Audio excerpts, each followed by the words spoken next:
वो भी संवेदनशील यंत्र होता है। बिजली गिरने से वज्रपात के समय काड़ा या जोर से ध्वनि के माध्यम से खराब हो सकता है, उसको भी सुरक्षा दी जाती है गाल पर से ठेहा हटा के, तो उसको भी सुरक्षा दी जाती है। इसको कहते हैं, ध्यान नहीं रखिएगा ना तब फिर कतनो समझिएगा समझ में ना आई, और फिर क्लास के बाद लगभग चिल्लाया कि फिजिक्स वाला फील दो, बुझाते नहीं थे चल फिजिक्स वाला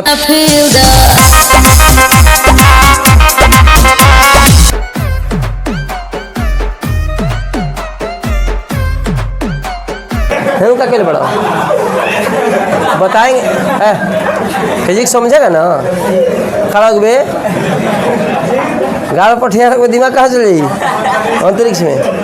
कोई भी चीज़ समझा रहा है उसका फील समझ में आएगा, बैठ वो क्या कहेंगे। देखो इस हंसते का है जी, मैं हंसने वाला क्या बात है। देखिए फिजिक्स जो है ना महसूस करने वाली बात है।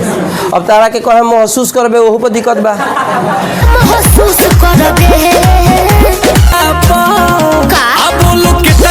अंग्रेजी में बोले कि फील हो रहा है कि नहीं, तो वो में दिक्कत बा, का बोलल जाए। देखिए ध्यान आगे कुछ बोल